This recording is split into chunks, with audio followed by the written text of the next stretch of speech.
uncontrolled mind cannot have spiritual intelligence.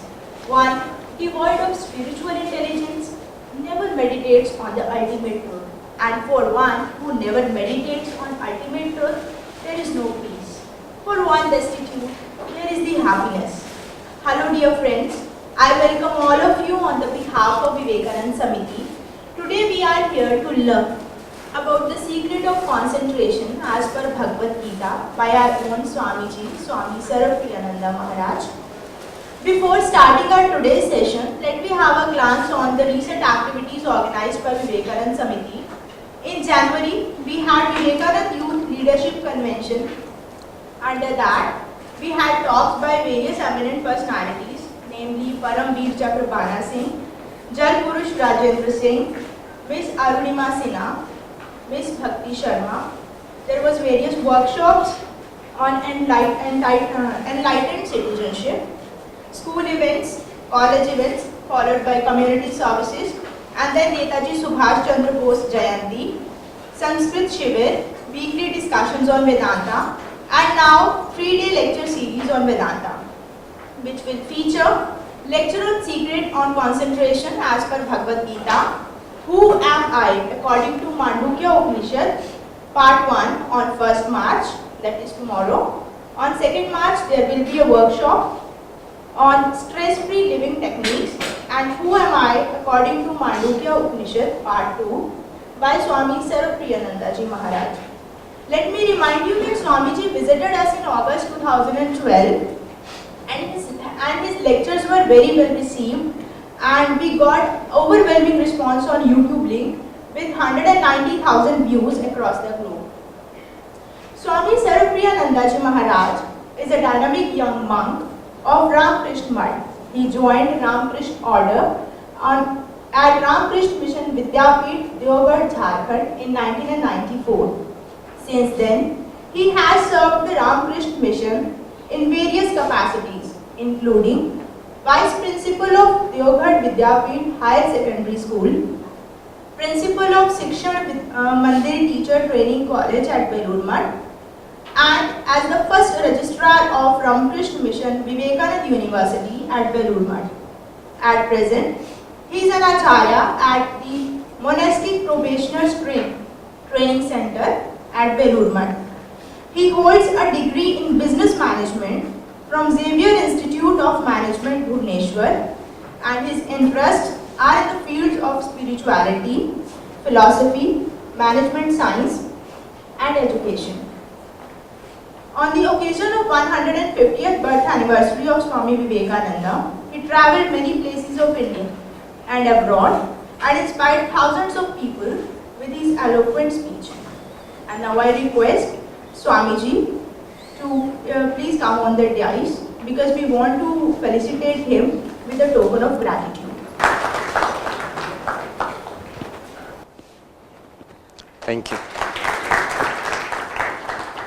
The strength and force of the blow come through concentration. There is no limit to power of human mind. The more concentrated it is, the more power it brought to bear on one point. And that is the secret. Here is the difference between man and animal. Man has greater power of concentration. The difference in their power of concentration also constitutes difference between man and man. Compare the lowest with highest man, the difference is in the degree of concentration. And this is the only difference. Concentration is the essence of all knowledge. Nothing can be done without it. And now I request Swamiji to enlighten us with his views on the secret of concentration as per the. Good evening. I'm audible to all of you? Very good. So, it's great to be back here once again.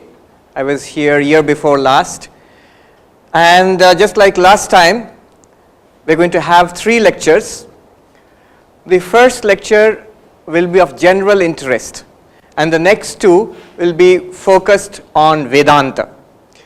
In the first lecture this year, I thought I'll select something that is of interest to everybody, and especially students in this institute. The power of concentration. I think almost everybody would like to increase his or her power of concentration.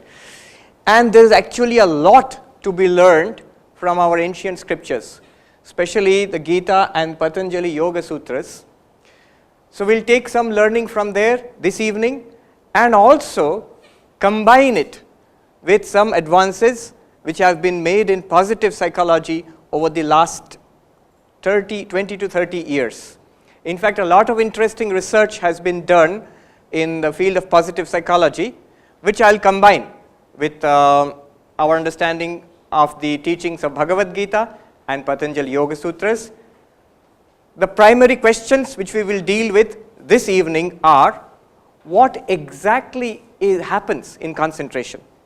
And that which is of interest to all of us, whether you are students or teachers or a monk, all of us, we would like to know how we can use this understanding to improve our own concentration. So let's go. I'll be using a lot of positive psychology, so let me tell you a little bit about what is this positive psychology. What has happened in the last 20 years or so is that there's a new branch of psychology which has become more and more popular across the world. It is academic psychology. It's not the kind of self-help books you find in bookshops across the world, which are very popular sections. You all go there to learn many things: how to get rich in 7 days, or how to sleep better, or how to lose weight, or whatnot. But it's not like that. It is very rigorous academic psychology backed up by research. And the person who is a pioneer in this field, Professor Seligman, he put it very beautifully. He gave a talk on TED Talks. I think some of you follow it, TED, Technology, Entertainment, Design, TED.com. TED Talks, you can look him up, Seligman on TED Talks, and he gave an introduction to positive psychology there. And he started off so beautifully, I cannot resist telling you that, that little story he said at the beginning of his talk. He said that he was interviewed by CNN. It's a story, and actually did not happen. He was interviewed by CNN, and they asked him, Professor Seligman, what is the state of psychology today? But this is CNN, so you cannot give a long speech. You have to be very brief. So this old professor, he said, okay, how much time will you give me? One word. So what is the state of psychology today? He said, good. What else to say? Good. Cut. No, this is not enough. Little more explanation is required. 2 words. Professor Seligman, what is the state of psychology today? And he said, not good. So you are taken aback. Just now you said it is good, now you are saying it is not good. Can you explain little more? 3 words. And Professor Seligman, what is the state of psychology today? He said, not good enough. And then he explains very beautifully. Mostly psychology has been concerned with illness, mental illness, disabilities, schizophrenia, paranoia, and so many things. How to identify these illnesses and how to cure them. And in that sense, it is good. But not good in the sense that it has, what does it have to give ordinary people like us? We are not sick enough to go to a psychiatrist or to a mental hospital. But how can it improve our lives? Psychology has not done much for that. And therefore, he says, how can psychology become good enough? And that's why he went for this positive psychology. What is positive psychology? It's basically research into human strengths, not just human illness and weaknesses, but into human strengths, happiness, character, and concentration also. So one of the areas of positive psychology which we will use today is concentration. And the person who has worked in this area is that second name there. And if you learn how to pronounce his name, that itself is an achievement for this evening. If you learn how to spell the name and pronounce it, I'll tell you. It is Mihai Csikszentmihalyi. Mihai Csikszentmihalyi. He's of Eastern European origin. He has worked in this area for more than 30 years in the United States. And his talk is also there on TED Talks. So if you can look it up. Mihai Csikszentmihalyi, about flow. And he is not as entertaining a speaker as Professor Seligman. Is very slow and quiet, but he is very profound. So you can learn a lot of things from his talk. Anyhow, the basic ideas I have extracted from the talk, I will be presenting it here along with yoga and the Gita. What he has concentrated upon is how to enrich our life. He says the quality of our life depends upon the quality of our experience. I'll repeat that again. The quality of our day-to-day, minute experience of life, what we are experiencing now. The better the quality of that, better we feel our life is. So the quality of my life depends upon the quality of my experience. And his basic thesis is the quality of experience, on what does it depend? He says it depends on concentration, on focus, on attention. And that's what he has tried to establish. So I will put that in this talk, and we'll see what we can learn from that. This is Mihai Csikszentmihalyi. I took this picture from his TED Talks. And this is the book. He has written a number of books, but this book is really good. All the books are good, I'm sorry, but this book is, it deals with his central theme, his work, and the book is Flow, the Psychology of Optimal Experience. Nowadays it's very easy. I think your library may have a copy, and if not, getting it on Flipkart is of course very easy. He calls it flow. And where did he get this word? He says he was once interviewing a music composer, one who composes and conducts orchestral music. So that in that interview, he asked that composer, what is the best part of your experience, your day-to-day experience? When are you happiest? When are you achieving the most? What do you feel at that time? And that composer, he said this. He says, when I'm composing or you're composing, you feel you are in an ecstatic state to such a point that you feel as though you almost don't exist. You don't exist almost. I have experienced this time and again. My hand seems devoid of myself and I have nothing to do with what is happening. I just sit there watching it in a state of awe and wonderment, and the music just flows out of itself. He's conducting some musical thing, and he says, my hand is almost as if it is moving by itself. That is the highest state of performance which he has experienced. And this is nothing very amazing, It is something that we have all experienced, especially in a place like this, in an IIT, in IIT Kanpur. Many, if not all of you, you would have experienced it while studying, while doing research. To some extent, all of you would have experienced it. A time when you are completely absorbed in your work, whether you are reading something or doing research in a lab or whatever, you're completely absorbed in your work. It's tough, it's demanding, but there's a flow to it. Sometimes you see there's no flow to it. You're struggling. And sometimes you feel bored. I mean, you're not struggling, but it's very too easy and you know what you're doing and it's mechanical. But sometimes there is a flow which comes. This is the word which he has used, flow. And we'll investigate that further. This is important. This is where he begins. Don't take these figures too literally. I'm sure those who are doing research can come up with better figures. But basically what he has done here is, he says, Csikszentmihalyi, he says, our cognitive capacity is limited.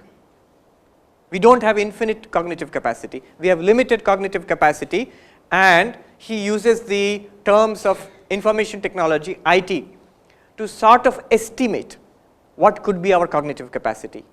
And his estimate is like this. He says we can more or less roughly process 7 bits in the sense of computer bits, computer information technology bits, 7 bits of information at a time, and it takes 1/18th of a second, he says, to discriminate between 2 bits of information. Basic idea, only one figure you need to take away from this. He says approximately our capacity to absorb information from the world outside by seeing, hearing, whatever, is 126 bits per second. 126 bits per second, that is our capacity to absorb information. And if you calculate it, it comes to some 7,560 bits per minute, 500,000 bits per hour, and if you stay awake for 16 hours a day, so it's about 185 billion bits in a 70-year lifespan, and so on and so forth. It seems to be very big, but actually he says this is very limited. This is very limited. Actually he says this is very limited. Our capacity to process information is actually very limited, and he gives an example. He says that you are listening to me now, and out of that 126 bits of informational processing capacity which we all have, out of that which you have, you are actually using up some 60 bits per second just to listen to me and understand what I am saying. That's why he says it's very difficult if two people speak to you at the same time. If two people speak to you at the same time, you find it difficult to absorb, it's irritating also. And if three people speak to you at the same time, it's impossible. You cannot understand what each person is saying if you try to listen and understand. The reason is, at 60 bits per second, three people speaking to you would be 180 bits, which is beyond human capacity to absorb and assimilate. Therefore, he says that this capacity, this is what we have. From moment to moment, second to second, this is the cognitive capacity each of us has, approximately. Now, don't take 126 bits as a given figure. It might be 150, it might be 100. I mean, it depends on how he's done the research. But the principle is, we have a very limited bandwidth. Okay, keep this in mind. So, when in a school, the teacher shouts at the students, pay attention. It's literally true. Each student has 126 bits per second, which he or she can divide among the teacher and the classmates and many other things in the environment. So, when the teacher says pay attention, he or she wants more of your 126 bits per second. This is the basic idea. What is concentration then? Defined by positive psychology by Csikszentmihalyi. Concentration is very simple. He says, how much of that 126 bits per second which you or I have, how much of that am I able to give to the object of concentration? 126 bits, how much of that can I give to the object of concentration? Can I give 80, 90, 100? You can't give all 126 bits, because at least you must be aware of your own existence. You are breathing, you are aware of the environment. To some basic environmental awareness is always there. So maybe 100, 110 bits you can give to the object of concentration. If you can do that, that's perfect concentration. Now, let's go ahead. He has studied the features of flow, and he comes to certain characteristics of flow. Flow, remember, is a state of concentration, deep concentration on the object of concentration. It may be studying, you may be playing, you may be listening to music or singing or whatever. Any activity which absorbs an overwhelming part of that 126 bits per second. He says it requires a challenging activity, and where there must be some skills which you have developed over the years. So he gives an example that the conductor who we spoke about composing music, he says, my hands move by themselves in flow. So that hands move by themselves requires years and years of dedicated practice. If you or I try to do that, our hands will not move by themselves, nothing will happen. So it requires building up a lot of practice, a high level of skill. Then you challenge that skill and flow will come. A difficult activity for which you are prepared, that can lead to flow. It comes to players, it comes to athletes, it comes to scholars. When you are doing research in the lab, when you are studying in the library. So that is flow. Then he says merging of action and awareness. This is very important. The work which you are doing, or the game which you are playing, whatever, and your consciousness, they seem to be fully merged and submerged in that. Swami Vivekananda here says, when one works with concentration, losing all consciousness of oneself, the work that is done will be infinitely better. He says, if the painter, losing the consciousness of his ego, becomes completely immersed in his painting, he will be able to produce masterpieces. One thing we have all noticed and heard about, and in this institute you must be seeing this on a daily basis. The scientist or the scholar who gets so absorbed in his or her work seems to forget about himself or herself. We have all heard the stories of the mad scientist who is working in a laboratory and forgets to eat and forgets to go home. We have this Swami, who is a mathematician, who is an alumnus of IIT Kanpur. He got the Bhatnagar Award last year. He is a monk in the order, and he tells me stories of well-known mathematicians sometimes. There was this Norbert Wiener, mathematician, who it seems that he had changed his apartment one day, and he went to the college, he was university, he was teaching, or doing research, and he came back and he had forgotten where they had shifted to. From one apartment to another apartment, the family had shifted, but he had forgotten where they had gone to. So he came back to his old apartment, he was standing there. He knew that, we have shifted, but where we went to, that new apartment, he has forgotten. Then he saw a little girl standing in front of the apartment, and he said, "My dear, do you know where these people who is to stay here, which apartment they have shifted to, do you know?" And the little girl said, "Yes, Daddy, Mummy knew you would forget, so she has sent me to..."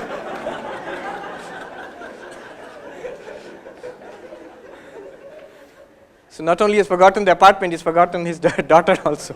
That happens because out of that 126 bits, such a great amount is absorbed in the work that everything else is blanked out, it's forgotten. And that's why, when you are studying, many of you study with great concentration for long periods of time. You forget that you're exhausted. You forget that, you have not eaten. The reason is that 126 bits is not enough to accommodate the object which you're focusing it on and your personal discomfort also. There's no space left over for that. You are not aware of it. Afterwards, when you finish, you will feel exhausted and hungry and tired and so on and so forth. So, merging of your small consciousness, it's forgotten. Because simply there's no space to be aware. I am hungry, time to go and eat. There's no cognitive surplus to think about that. Then you come to the Gita, and Swami Vivekananda says, what does the Gita say? The Gita teaches that all work should be done thus. The way you are doing work in the lab or studying, Krishna teaches Arjuna, do every work in this way. Being united with God or your true spiritual nature, whatever you call it, the Atman, God or whatever, through yoga you are united with your spiritual nature. Based on that, perform all action by becoming immersed in concentration, and add to that, there is no self-seeking. There are certain things which are here which you will not find, they have not yet studied in positive psychology. For example, when there is too much focus on the result, I want something from this, then somehow it prevents concentration. I think it's somewhere in an interview, Sachin Tendulkar says, secrets of batting, he says, when I really want to do well, I don't look at the scoreboard. I focus on the game, but I consciously avoid looking at the scoreboard. Especially when I'm close to a century, I consciously avoid looking at the scoreboard. Because at that moment, however much you want to concentrate on the game, the feeling will come that now I must score, just a few more runs, I'll get the 100. And that's when most batsmen get out. They get bowled out.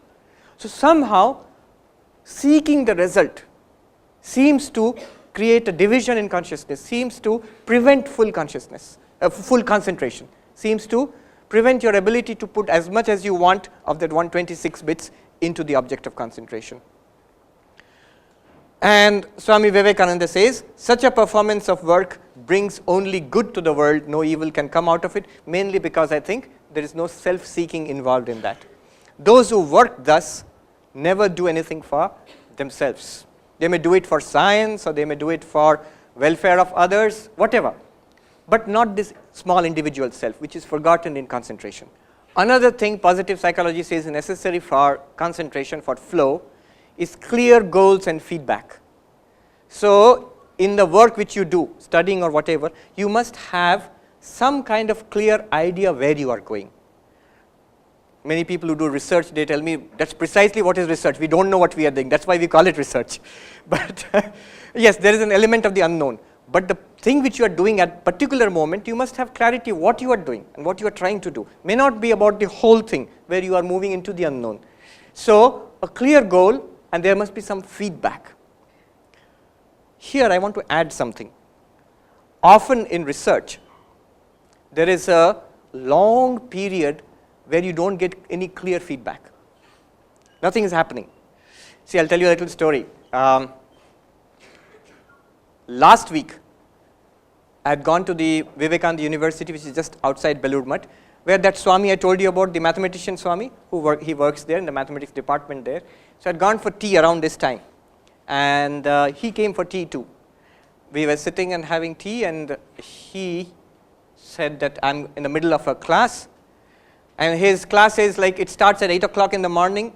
He said, I've started at 8, 8. Did you break for lunch? No. You are the only teacher? Yes. And the same set of students? Yes. And when will you end? 8 or 10 in the night? So 10, 12, 14 hours, one class. Yes, one class. Of course, it's problem solving. It's not that he's lecturing all the time. Then I asked him why. And he said something very interesting. He said, you see, in research, for most of the time, the default value is 0. For a long period of time, the gain you will get in research is nothing. Nothing will be seen to be happening if you're doing genuine research for a long time. He says that these boys who are working in the class now, they will have to hold on for days, weeks, months, even years. You know that person who solved the Fermat's theorem? Andrew Wiley, I think? Andrew Wiley? Andrew Wiley? Whatever. He took more than 10 years. He was working in private, apart from his job. Secretly he was working. And through all sorts of frustrations. I read the book on that. I don't understand any of the mathematics. But luckily the person who wrote the book also said at the very beginning, I also don't understand the mathematics. They're going to tell this human story of that person. But the point to be understood there is, for a long time in research, you will not get any positive value. And for that period of time that these boys have to hold on, they have to learn how to struggle for hours throughout the day, for days and weeks and months throughout the year, and maybe for years together. If they don't have that patience, then they cannot be good researchers.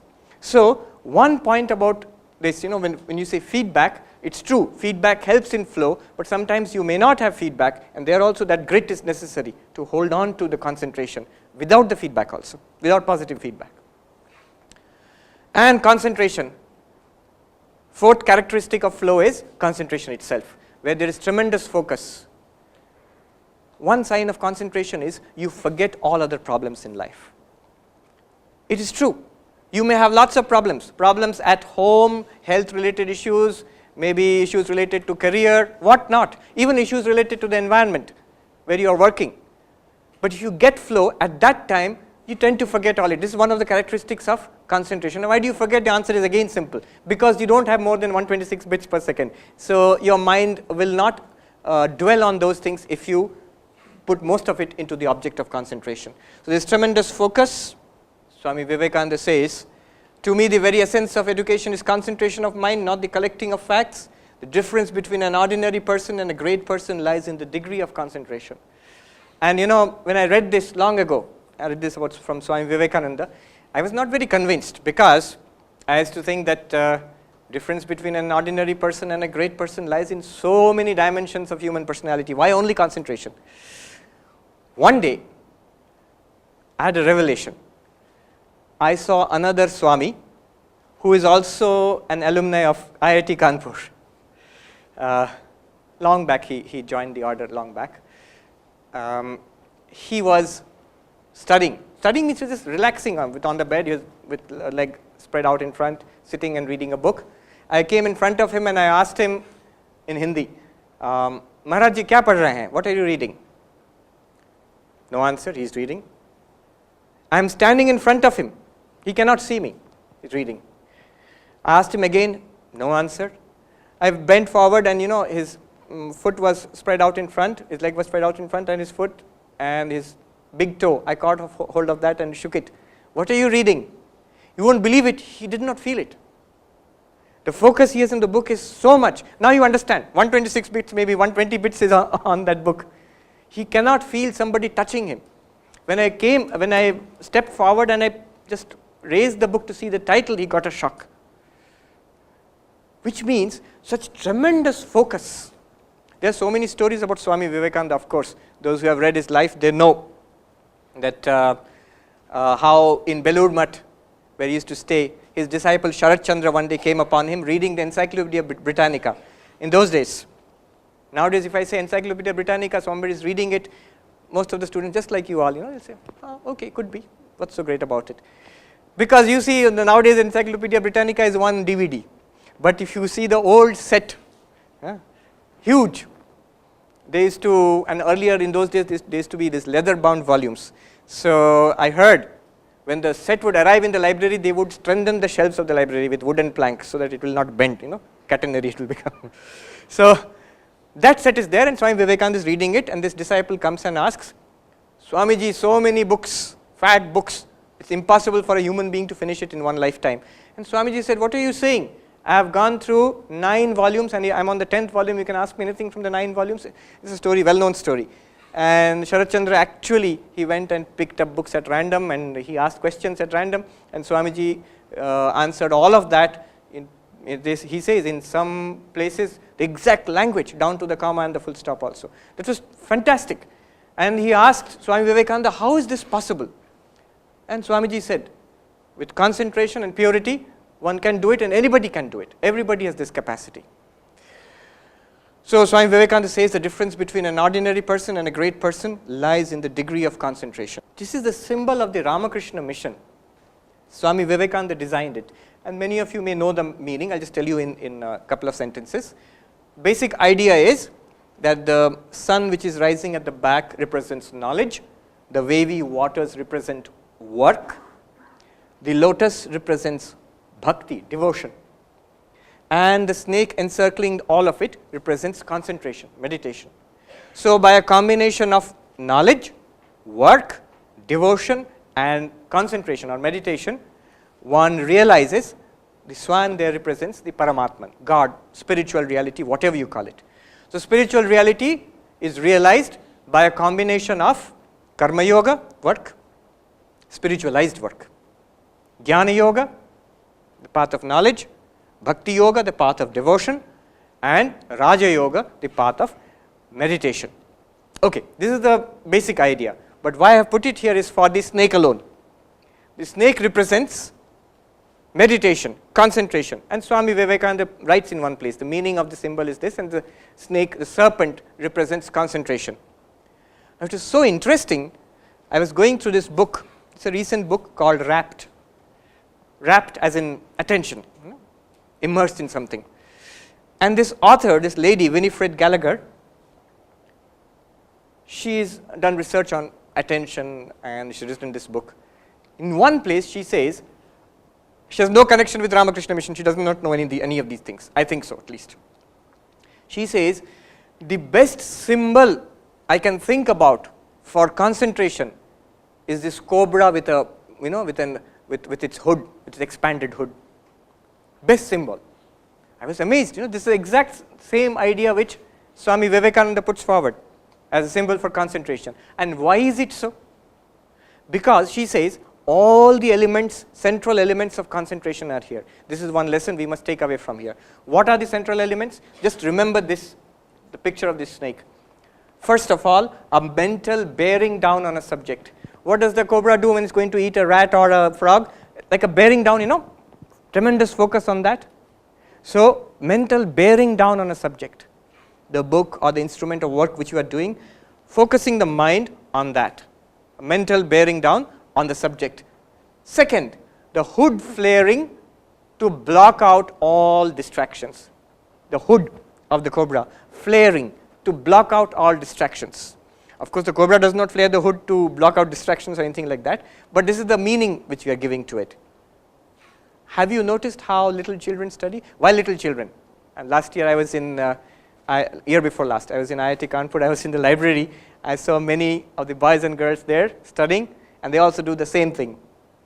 You have noticed how they study, or how many of you study? Like this? Book is there, like this.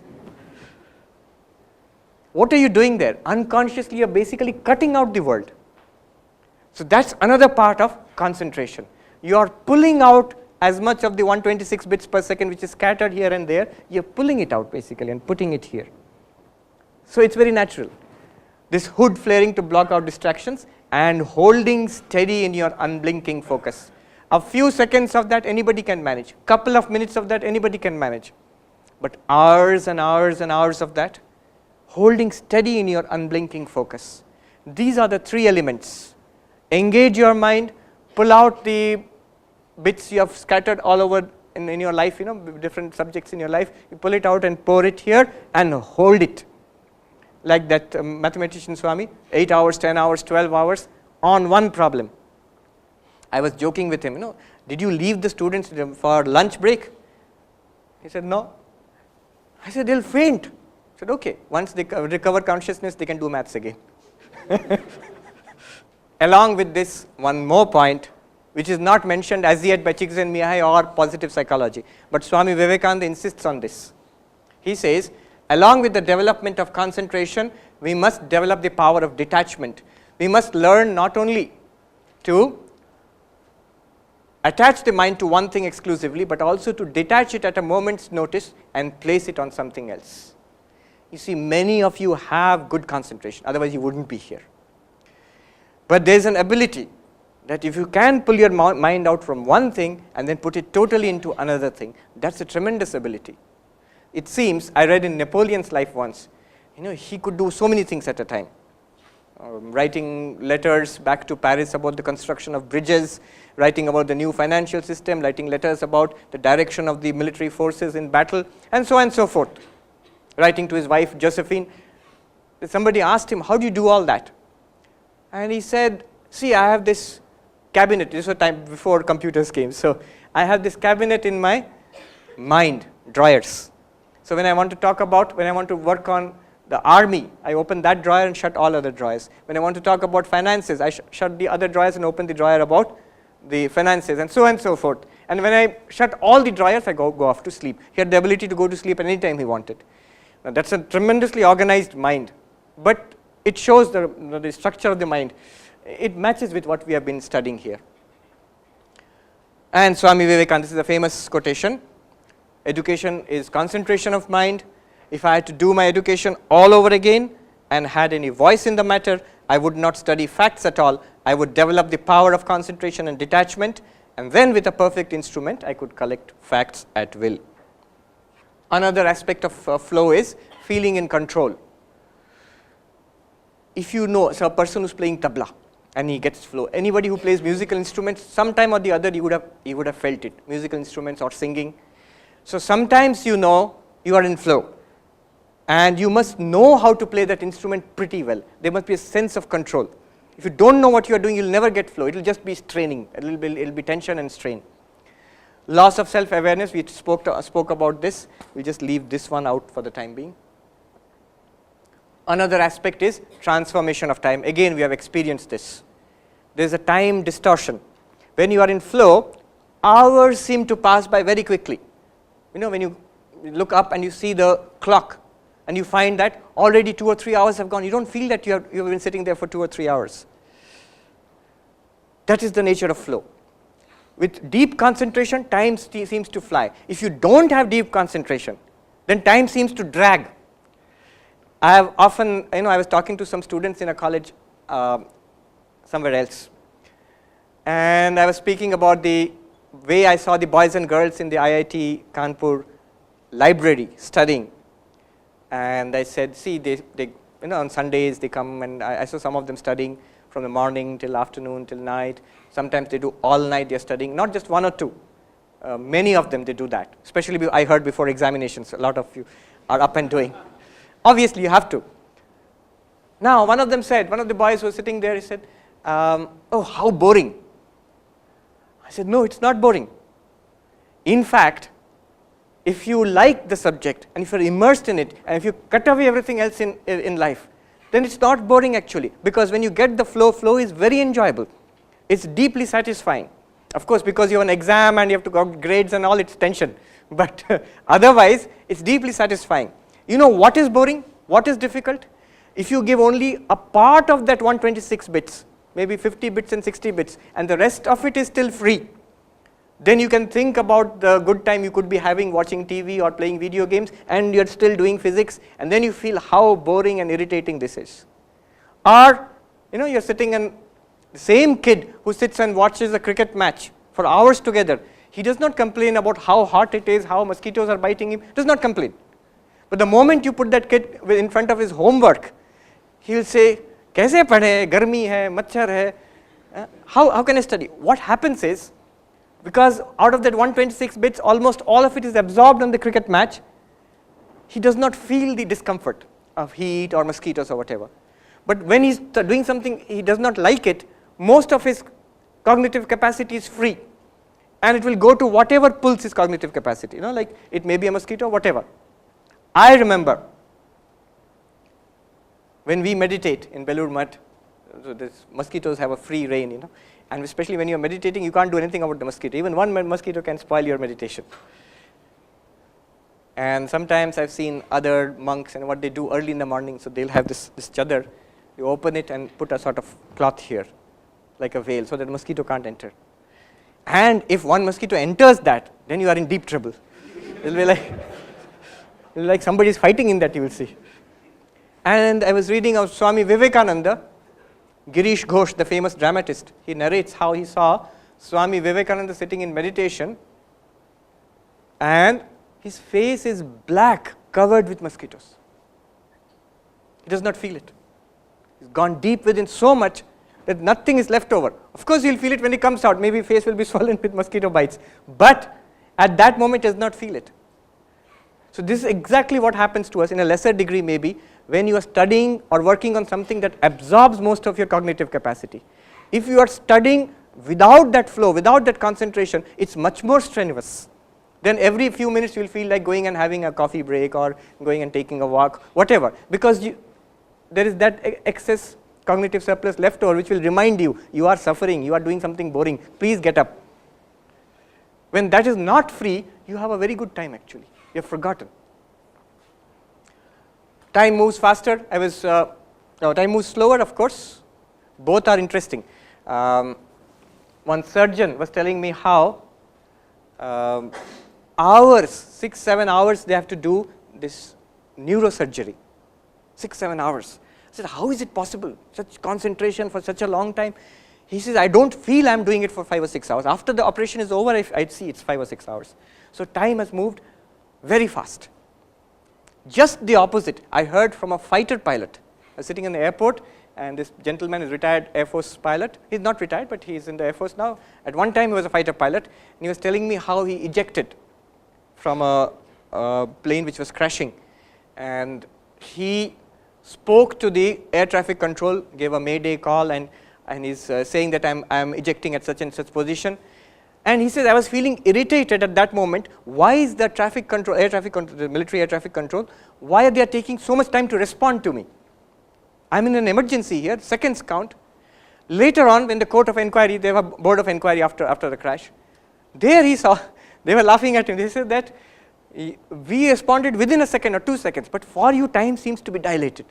Because at the time, at a point of death, you could die at that moment. Every fraction of a second seems to be living, and it's stretched out and dilated. So when you are in flow, both effects are possible, but the common thing is a distortion of time takes place. So these are the characteristics of flow. Quickly let me run through it. You feel completely involved in what you are doing, focused and concentrated.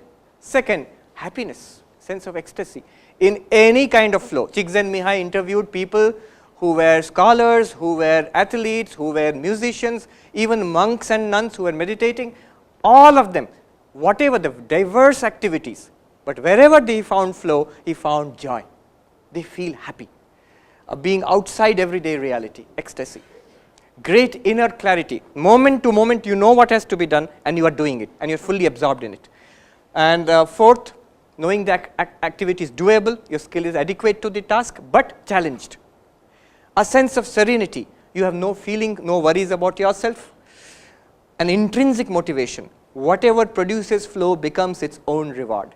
See, people who get flow in music or study or whatever, they tend to repeat it. They tend to do it more and more. They like it. Other people may find it very difficult. They will say, "Bhaiya, aap 24 घंटे पढ़ाई किए, इतना boring हो सकता है." It's not boring for you. Then timelessness. You're thoroughly focused on the, there's a spelling mistake there, on the present. Hours seem to pass by in minutes. If there is anything that I would like you to take away from this talk, this is it. This is the central finding of positive psychology about concentration. Let me walk you through this diagram. Then we'll relate it to yoga and conclude. But this is central. What does it say? Basic idea is, if you want to attain concentration, there are these two dimensions you have to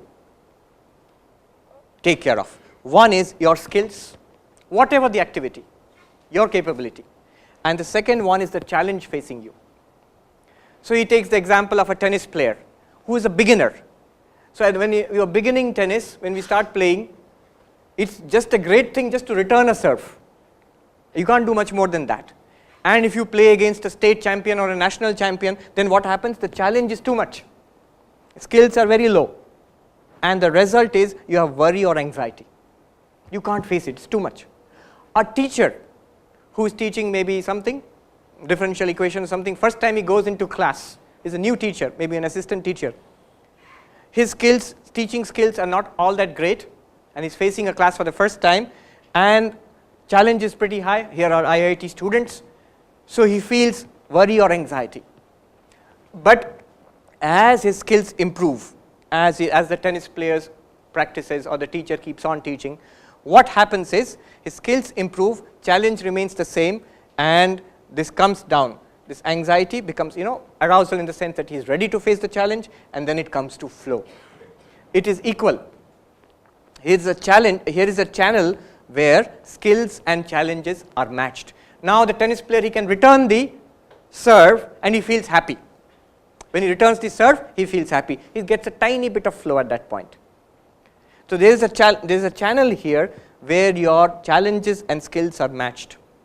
If your skills are pretty high and the challenge is low, skills are pretty high, you are a state champion in tennis and you just have to do net practice, then it's very, very easy for you, mechanical, and you feel apathetic. There is no response inside, it's too easy for you, or you feel bored. And as your challenge increases, you come back to flow. Now you see this entire spread. Here is the desirable channel when you have flow. If you see the teacher who is teaching for some time, he gets the hang of it, now he starts enjoying the class because he can teach well and the class is also enjoying it, and he gets the feeling of flow. After some time, what happens? After a couple of years or 2-3 years, it's in control. Without putting too much effort into it, he can manage the class. The tennis player can manage the game also without too much effort. After some time, what happens is he gets relaxed about it and maybe even bored. There he requires higher challenges to enter into flow. The basic idea, the crucial idea, the point of flow, the channel of flow also is dynamic. As your skills keep on improving, you must increase the challenge also to be in flow. And the fundamental fact behind it is that 126 bits, you must put as much of it as possible into that activity. So if your skills are very high, challenge is very low, you need not put 126 bits into that. With some amount of cognitive capacity you can manage, but that leaves the rest unutilized. So to have flow, to have concentration, you require a dynamic equilibrium between the challenge you are facing and the skills. And what is the learning for us? What is the learning? What do you take away from it? It's pretty obvious. If you want to be in flow, you must look at your situation. Are you here? Do you find the courses too demanding, the classes too tough? Then you must reduce the challenge and work up your skills. How do you do that? You maybe have to parse the subject matter into smaller bits which you can focus at a time. Maybe you need to get help from your seniors or your professor. Many ways in which you can build up your skills and at the same time reduce the challenge by taking it into smaller bits, parsing the material into smaller bits. The opposite, are you feeling bored in a class? Are you feeling bored in a course? Then increase the challenge. I remember once, Swami, we were attending a class together in Belur Math, and I found the class boring. And I found this other person sitting next to me taking extensive notes. And I knew this person is brilliant, he's far more brilliant than me. For him, this course is nothing. But why is he taking such extensive notes? When I looked closely, you know what he was doing?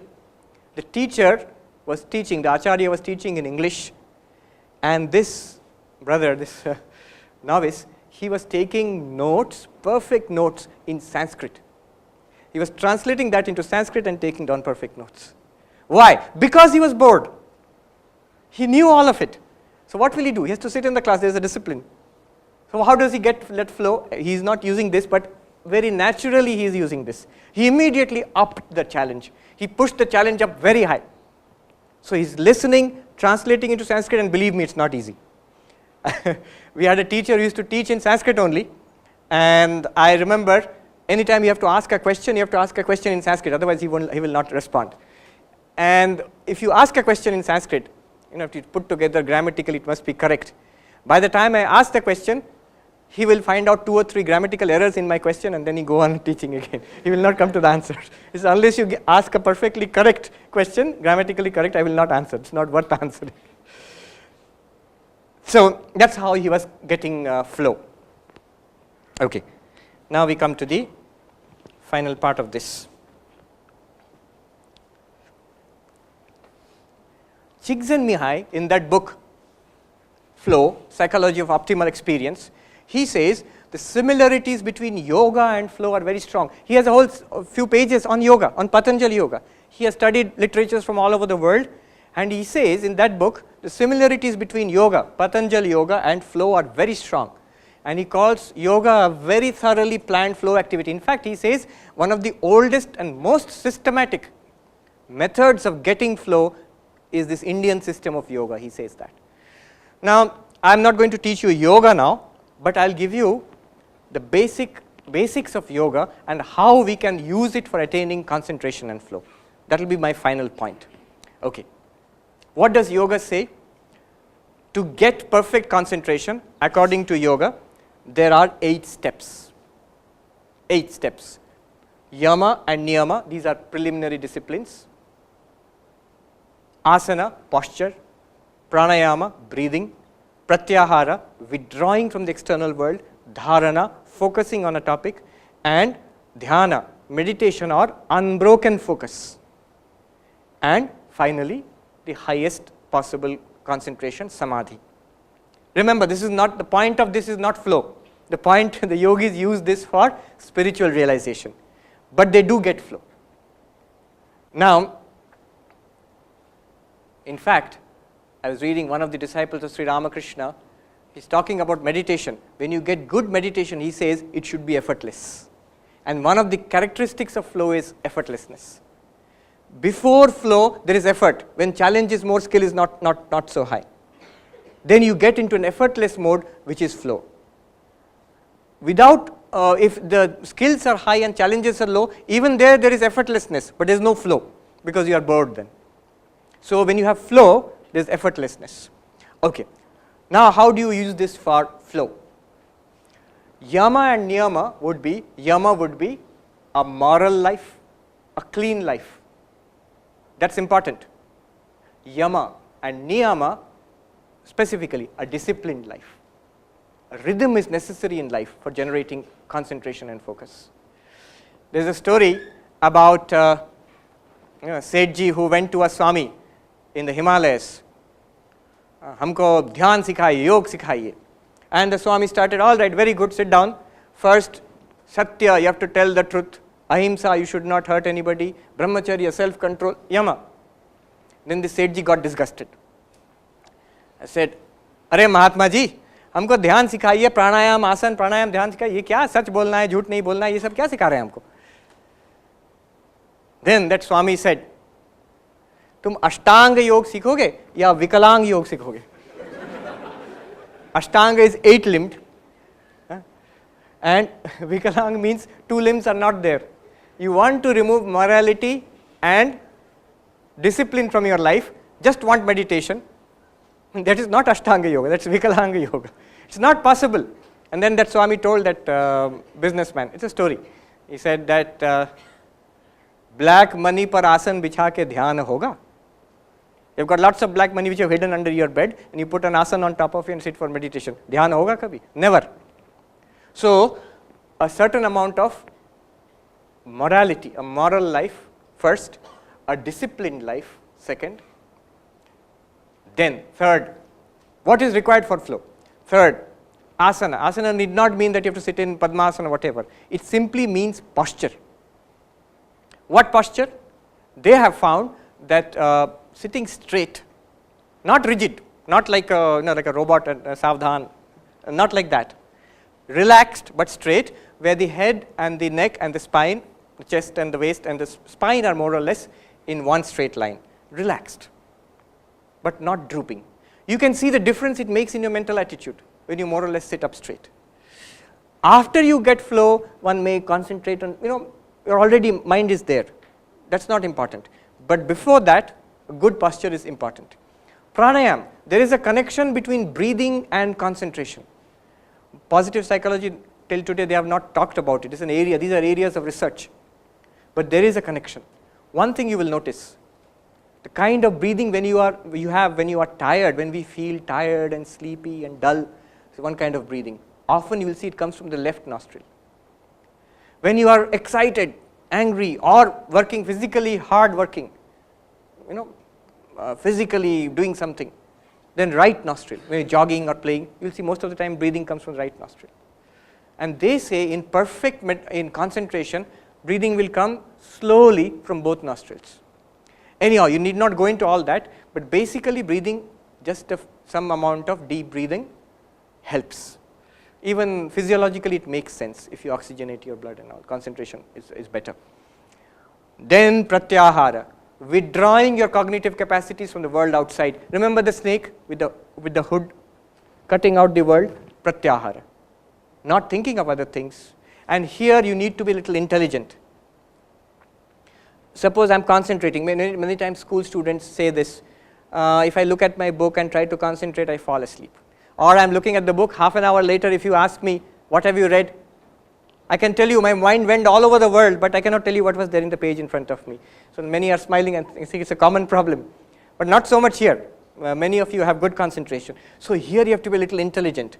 Pratyahara, withdrawing the mind from the world outside, even from your own body, you take the help of, for example, active reading. You know what is active reading? You underline. Take notes. Maybe you will never need to read the notes again. But use your hand. The moment you start using your hand, it takes some more of the cognitive capacity from the world outside and puts it there. Use a computer. Use feedback. Block out the noise. In many ways you can concentrate your mind. One very powerful way of concentration is curiosity. Curiosity. You can arouse curiosity. You know how powerful curiosity is. In a train I saw a little baby crying. I know many of you have seen this. Child crying like anything. And when the mother or the father suddenly comes in front of the child and does like this, or gets some toy and swings it in front of the baby is screaming. But in front of that suddenly some strange thing you put, stop screaming and look in wonder. At least for 1 minute it will look like that. It will forget to cry. Curiosity is very powerful. And we also have that power. So how do you use curiosity? Maharaj, I don't want to read all this. Exams are there, that's why I am reading. I don't want to know also all these things. But you can artificially induce curiosity by asking questions or setting up a problem before you go into the material.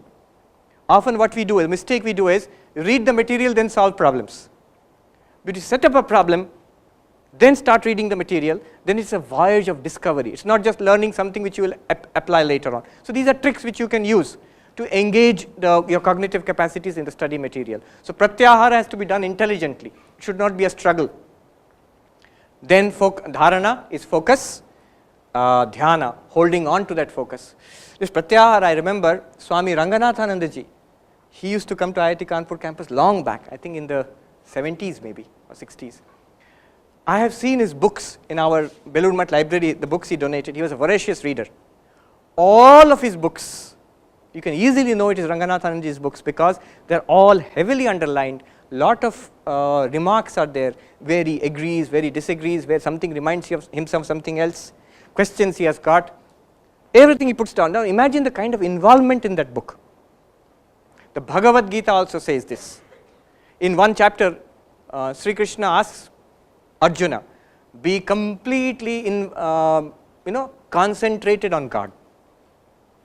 So I am sure, just like you, Arjuna would have scratched his head. Then he says, Ata itadapi ashaktos. If you cannot do that also, then whatever work you are doing, you connect it, you offer it to me. So the daily work which you are doing, your studying, your work in the kitchen or your work in the office, you offer it to God. You connecting your daily work to God. Now you see how concentration, he is helping concentration by involving other things in the world.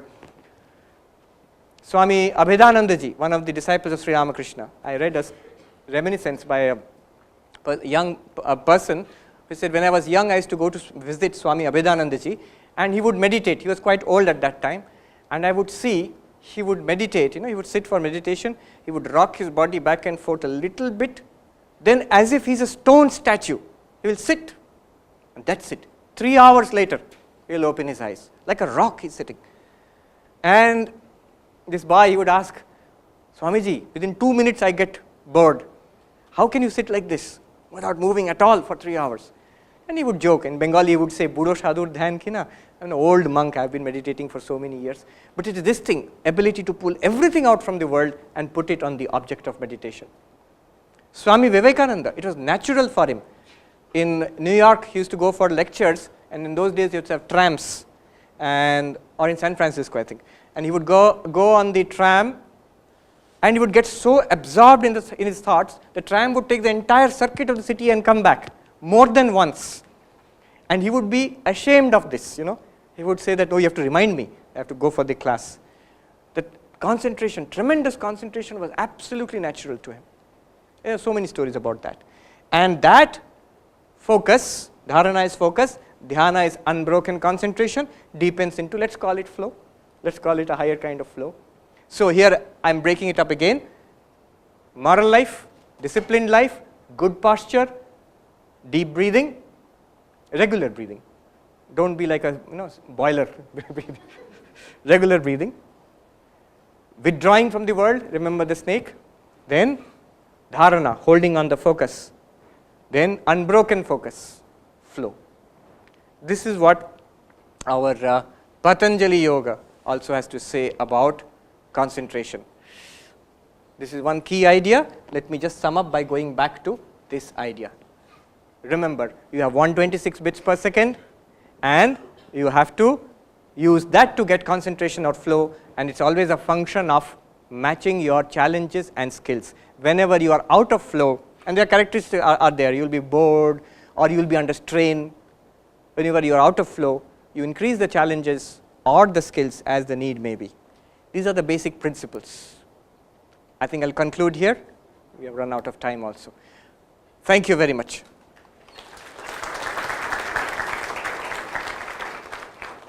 True. Clear goals. You have to have clarity about the goals. Swami Vivekananda puts it very beautifully.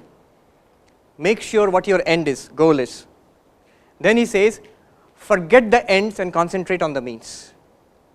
Our main problem is we are too focused on the grades and getting the IIT degree, and then getting this high-paying job, big pay packet and all.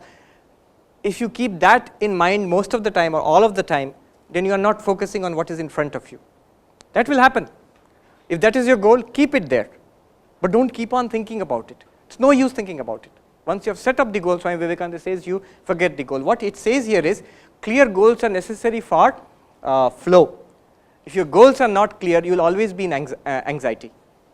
You will be anxious. If you don't know exactly what you are doing at this moment, you will not get that flow. It's one characteristic of flow that a certain amount of inner clarity has to be there, what I am doing.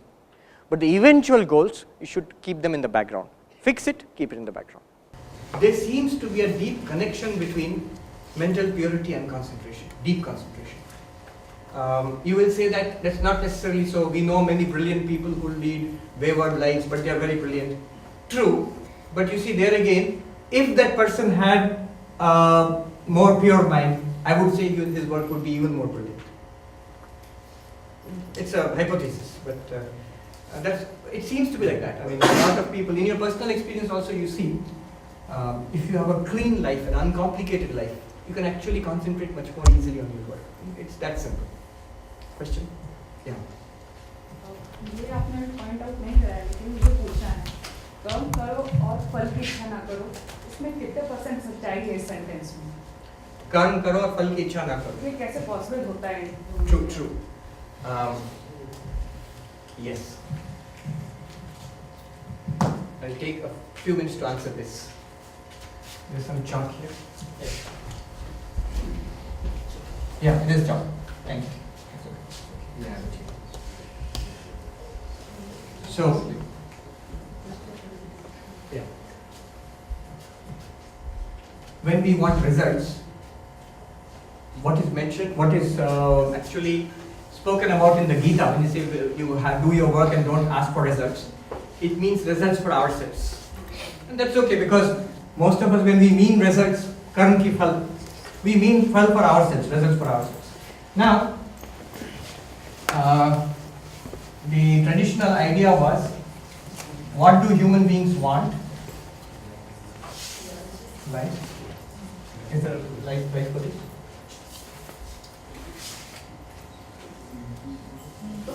Yeah, okay, thank you. Kama, artha, these are two things. Kama would mean pleasure. Any kind of sense pleasure. You want to party and make merry and all that comes under kama. Any kind of sense pleasure. From having a rasgulla to listening to very refined classical music, that's also pleasure. Artha, money, an IIT degree, a big corporate pay packet, whatever.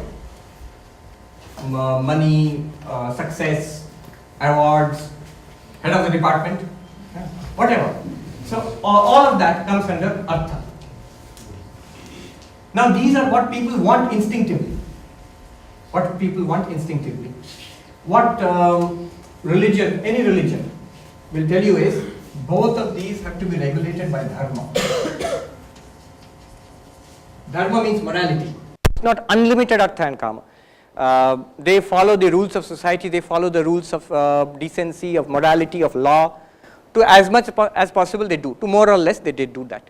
There will be a very few people, small section of society, few people who would like to chase artha and kama, money and pleasure, to the exclusion of any decency or morality. It just will not get caught by the police, but through whatever means I will earn money, and I will, they have a term, I will freak out, like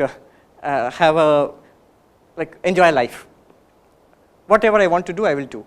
And this kind of category, who just want these two, artha and kama, there is a term in Sanskrit called pamara.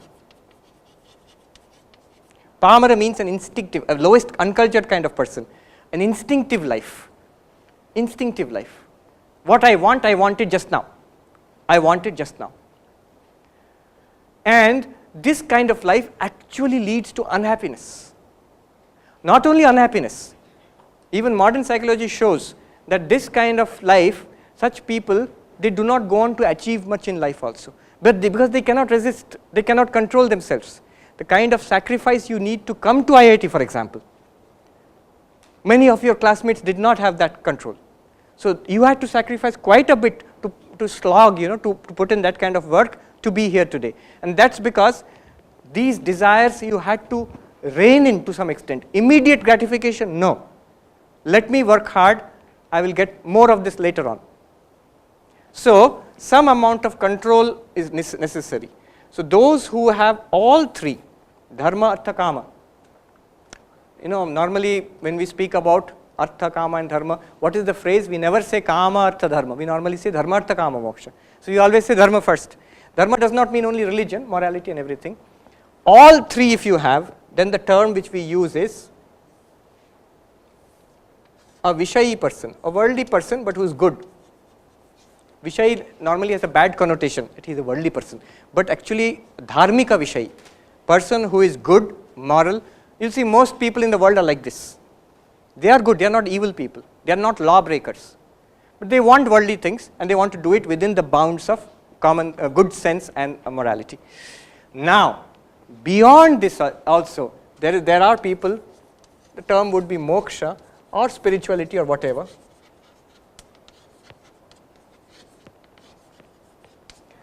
There is a certain group of people, they need not be sadhus or sannyasis, Anna Hazare or somebody like that, who is actually genuinely in it for welfare. He wants good for the society. Mahatma Gandhi. If he wanted, he could have been the Prime Minister or the President for life if he lived long enough. But he did not want it at all. But he wanted the welfare of Indians. Why Indians? He wanted everybody's welfare. Whoever came into contact with him, even the Englishmen who came into contact with him. So such people, they are in this category. What they do is, they do not want these two. But they base dharma and this moksha, spirituality. Based on dharma, they want spiritual realization. Mahatma Gandhi says in one place in his autobiography, My Experiments with Truth, many people think that I am a politician. Some say I am a freedom fighter. But what I am is actually a man, a simple man in search of God. I am doing it through politics, freedom fighting, but I am in search of God. That's all I am. That's his own idea about himself.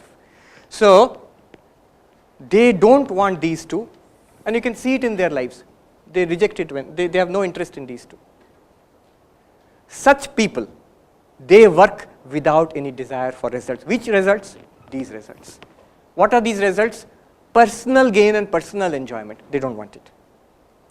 But they do seek something, which is the welfare of everybody.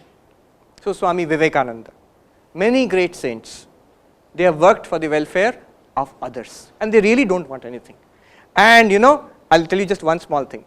Many people, many of you will say that, oh, that's so tough, what a great sacrifice. If you ask them, it is no sacrifice at all to them. It's no sacrifice at all to them. They would not be doing anything. What is a sacrifice? I want to do that, I'm not doing it, I'm giving it up, and then I'm doing something. So a mother who could have a very good career in the corporate sector, she gives up her job for her children, and she later complains that you fellows, you have no gratitude, I sacrifice so much for you, because she has the feeling, she has sacrificed something for the children, truly she has. She wanted that, she did not take it up for their sake. But in the case of Mahatma Gandhi or Vivekananda or whatever, if you ask them, oh, great sacrifice you have made, they'll say, no sacrifice at all. Swami Brahmananda once was asked by the president of the Ramakrishna Mission, Sri Ramakrishna's disciple, Swami Vivekananda's brother disciple, and the person who became the first president of the Ramakrishna Mission. He was once asked, oh Swamiji, you have sacrificed so much, you have given up everything for God, you are a great Tyagi. And Swami Brahmananda bowed down to that man, I bow down to a greater Tyagi. So why? You have given up the diamond for a piece of glass, you have given up God for the world. How great you are. Your sacrifice is tremendous, mine is nothing at all. So from their point of view, it's no great sacrifice. And it's not just very spiritual persons. Anybody who's doing work for others, you will think it's a sacrifice. If you ask them, they'll say, no, I enjoy it. I met a number of social entrepreneurs. And somebody was telling me, Swamiji, you have sacrificed so much. I said, no, it's not a sacrifice. I really enjoy this. If I had to do what you are doing, it would be a sacrifice for me. And I asked those social entrepreneurs, none of whom are Swamijis. And all of them said the same thing. None of them feel that we have sacrificed our corporate jobs. They had big corporate jobs. They gave that and they came to this kind of a life. So they are actually giving up the results and doing work. It is in this sense. Okay, I gave a fairly detailed answer to that one. Should we wrap up now? Okay, one. Okay. Afterwards. Take some more questions, but let us first thank Swami Sarvapriyananda ji once again, because on our request he made his time available for the second time in 2 years. So for thanking him on behalf of entire IIT Kanpur, we have with us our Honorable Director Sir. I welcome Director Sir to say a few words and thanks Swami. Respect and convey deep gratitude on the part of the Institute from each one of you to Swamiji. I was truly listening to him with very rapt attention, and I don't know, maybe we are videotaping it, and I would like to show this to many of my younger colleagues as to how one should deliver lectures in a class, and this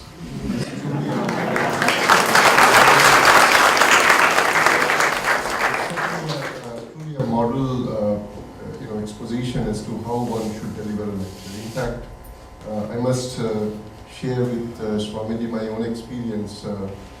I joined this press just about a little over a year back, and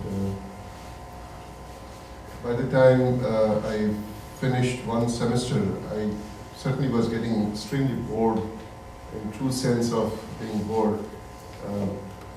And then I decided that no, I'll go back to my old profession, the true profession, which is teaching. And I started teaching again, and I continue to teach now. Somebody was saying that, why are you taking this extra pain? And my honest answer was and is that I derive my strength from teaching.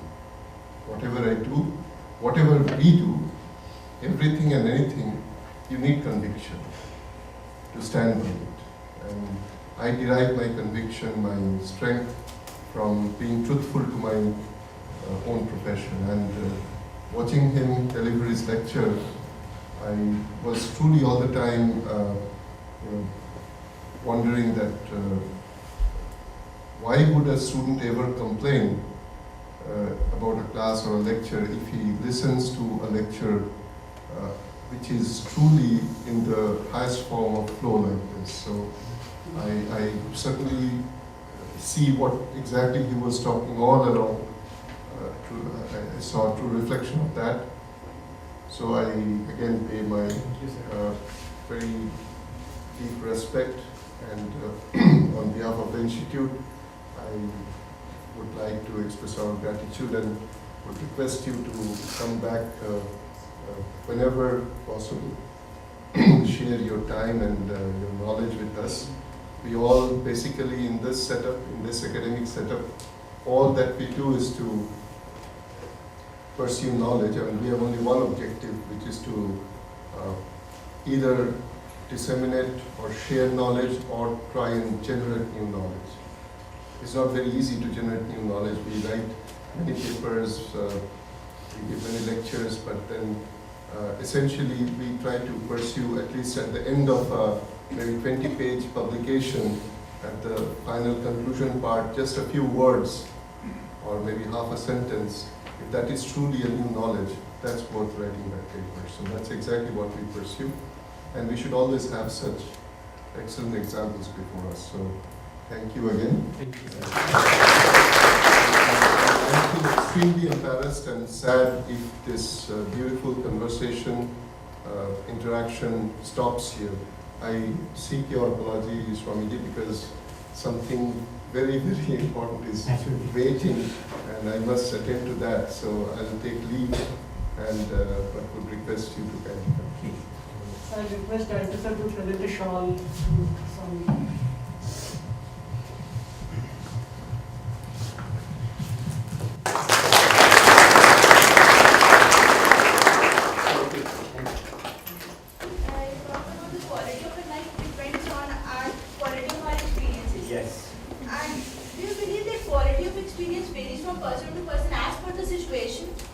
Obviously as per the situation, but the focus of this talk was each person, how each person can enrich his or her quality of experience.